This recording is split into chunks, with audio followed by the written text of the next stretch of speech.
గట్టిగా అందరం కూడా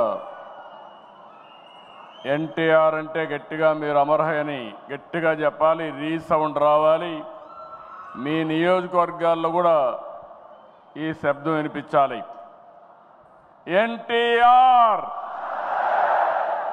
ఎన్టీఆర్, ఎన్టీఆర్, తెలుగుదేశం, తెలుగుదేశం, తెలుగుదేశం.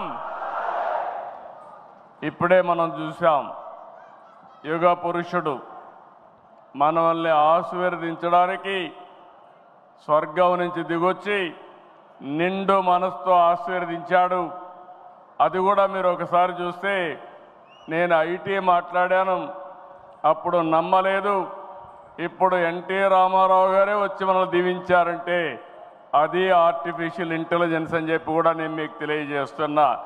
ఆయన తెలిసిన వాళ్ళకందరికీ అర్థమవుతుంది. ఇలాంటి వినూత్నమైన కార్యక్రమాలతో మనం ముందుకు పోతున్నాం. మహానాడుకి సముద్రంలా పోటెత్తి వచ్చిన తెలుగు తమ్ముళ్లకు, చెల్లమ్మలకు, టీడీపీ వీరాభిమానులకి అందరికీ మరొక్కసారి నా నమస్కారాలు. మేము కొద్దిగా ఆలస్యంగా కొంతమంది వేదికపై నుండే నాయకులు వచ్చారు, కానీ మీరు మాత్రం 10 గంటలంటే డాట్ 10 గంటలకు ఈ హాల్ అంతా పూర్తయిందంటే అది మీకుండే కమిట్మెంట్ అని మరొకసారి విజ్ఞప్తి చేస్తున్నారు. మహానాడు తొలి రోజు పలు కీలక అంశాలపై మనం చర్చించుకున్నాం. నిన్నటి మహానాడు చర్చలు ఎంతో అర్థవంతంగా పార్టీని మరింత బలోపేతం చేసే విధంగా, రాష్ట్ర ప్రజలకు మేలు చేసే విధంగా సాగాయి. ఈరోజు మన పార్టీ వ్యవస్థాపక అధ్యక్షులు, తెలుగు తేజం, తెలుగు ప్రజల ఆత్మ గౌరవ శిఖరం, తెలుగు పౌరుషం, సినీ రాజకీయ సార్వభౌముడు శ్రీ నందమూరి తారక రామారావు గారి జయంతి. సాధారణంగా ఒక వ్యక్తిని కానీ, ఒక సినిమా హీరో కానీ, ఒక రాజకీయ నాయకుడిని కానీ కొంతమంది వ్యక్తులు, కొన్ని సమూహాలు, కొన్ని వర్గాలే అభిమానిస్తాయి. కానీ తెలుగు జాతి మొత్తం అభిమానించే, ఆరాధించే, గుండెల్లో పెట్టుకునే ఏకైక నాయకుడు నందమూరి తారక రామారావు గారు. ఎన్టీఆర్ జయంతి అంటే తెలుగు జాతికి ఒక పండుగ రోజు, ప్రతి ఒక్కరూ స్మరించుకునే రోజు. మనకు తెలిసిన, మన కళ్ళ ముందు కనిపించిన యుగ పురుషుడు ఒకే ఒక వ్యక్తి, ఎన్టీఆర్. ఒకే వ్యక్తి 2 రంగాల్లో రారాజుగా రాణించడం మనం చరిత్రలో చూడలేదు. ఎన్టీఆర్ జీవితంలో ఎన్నో మలుపులు, మరెన్నో మెరుపులు, ఇంకెవరి జీవితంలో చవి చూడని మజిలీలు. ఒక సాధారణ ప్రభుత్వ ఉద్యోగ ప్రస్థానం మొదలుపెట్టి తెలుగు సినీ చరిత్రలో ఎవరెస్ట్గా ఎదగడం, ప్రజల కోసం పార్టీ పెట్టి ముఖ్యమంత్రి కావడం, ఇది అనితర సాధ్యం.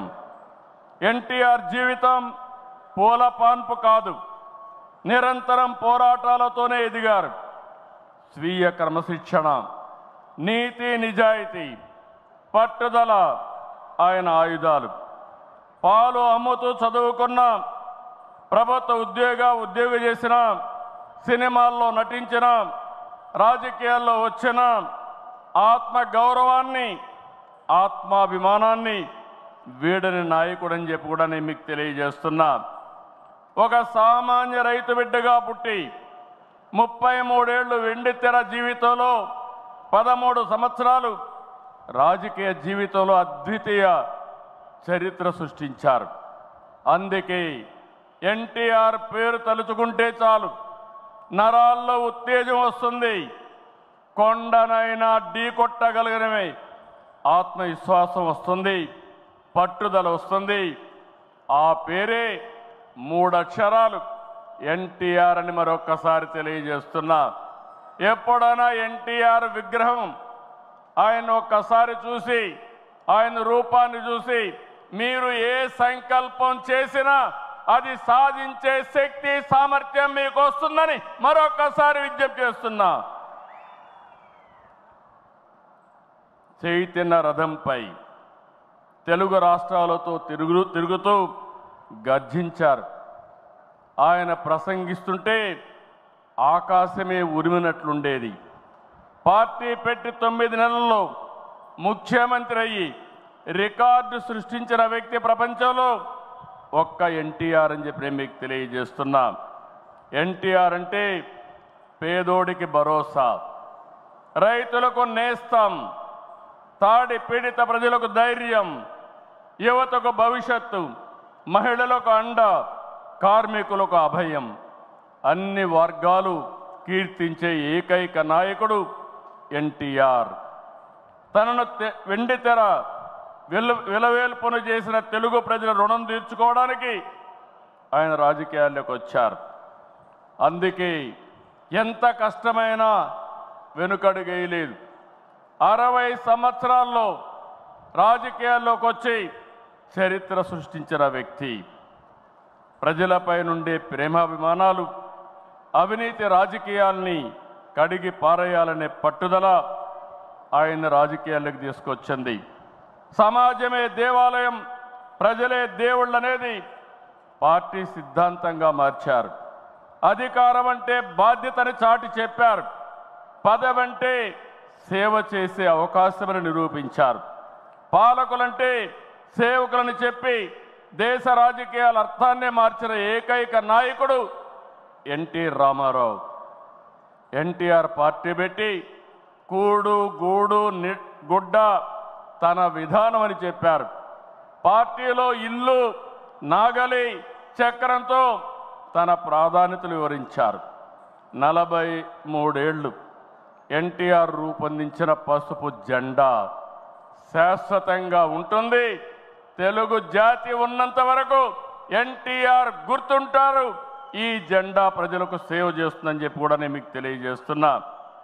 పసుపు జెండా అంటే దేశ రాజకీయాల్లో కొత్త ఒరవడికి నాంది పలికిన జెండా, తెలుగువారి అభివృద్ధి పదాన నడిపించిన జెండా, తెలుగువారి ఆత్మగౌరవాన్ని చాటి చెప్పిన జెండా, తెలుగు ప్రజల్లో ఆత్మవిశ్వాసాన్ని నింపిన జెండా, ఆడబిడ్డలకు అండగా నిలిచిన జెండా, రైతన్నల కన్నీరు తుడిచిన వెన్నంటే ఉన్న జెండా, విజన్తో తెలుగు జాతికి విజయాన్నిచ్చిన జెండా, తెలుగు ప్రజల నమ్మకం, విశ్వాసం, భవిష్యత్తు, భరోసా తెలుగుదేశం జెండా.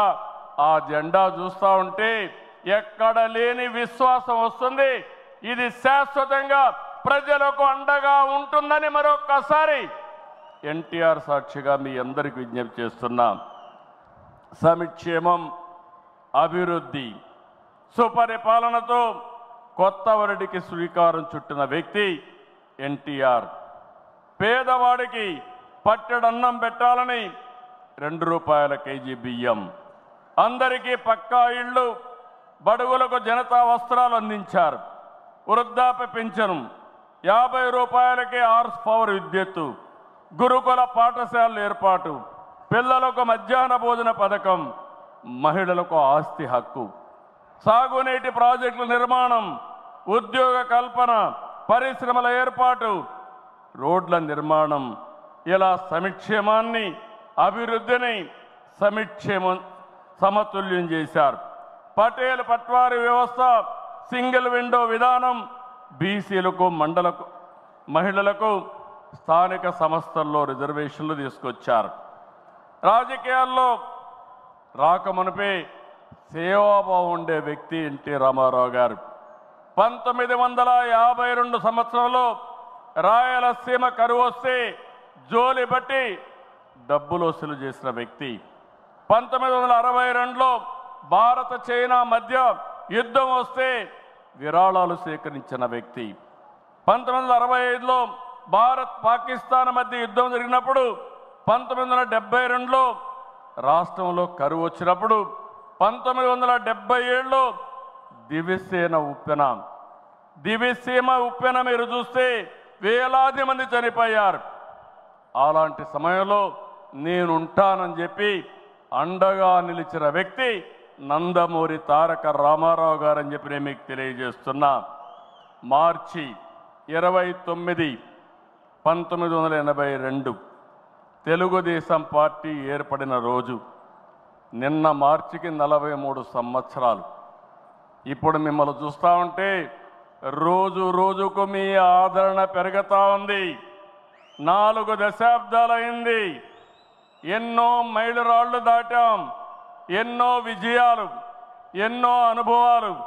ఎన్టీఆర్ ఆశయాలు, సిద్ధాంతాలని ముందుకు తీసుకెళ్తున్నాం. ఆయన స్ఫూర్తితోనే సమిక్షేమానికి, సంస్కరణలు, అభివృద్ధికి పెద్దపీట వేస్తున్నాం. 2024 ప్రజలిచ్చిన తీర్పు, విధ్వంసం నుంచి అభివృద్ధి వైపు ముందుకు పోతున్నాం. పేదరికం లేని సమాజం కోసం మన నాయకుడు తప్పించారు. ఆయన ఆశయం కోసం నేను ఒకటే ఆలోచించాను, శాశ్వతంగా జీరో పావర్టీ. అంతేకాదు, శాశ్వతంగా పేదరికం లేకుండా చేయడమే కాకుండా ఆర్థిక అసమానతలు తగ్గించి ప్రతి ఒక్కరి జీవితంలో జీవన ప్రమాణాలు పెంచాలనేది తెలుగుదేశం పార్టీ సంకల్పం అని చెప్పి కూడా నేను మీకు తెలియజేస్తున్నా. అందుకే నిన్నే మనం చూసాం, ఈరోజు కూడా మనం కంటిన్యూ చేస్తున్నాం. నా తెలుగు కుటుంబం 6 శాసనాలు, ఈ 2 కూడా ఒక గేమ్ చేంజర్గా తయారవుతాయి. నేను ఏమాత్రం అనుమానం లేదు, మీలో స్ఫూర్తి చూస్తున్నా. ఎన్టీ రామారావు గారి ఆశీస్సులు ఉన్నాయి. మనం అందరం కష్టపడదాం. 2047కి ప్రపంచంలోనే ఒక అగ్రజాతిగా తెలుగు జాతి తయారవుతుంది. ఇది ఒక సంకల్పం.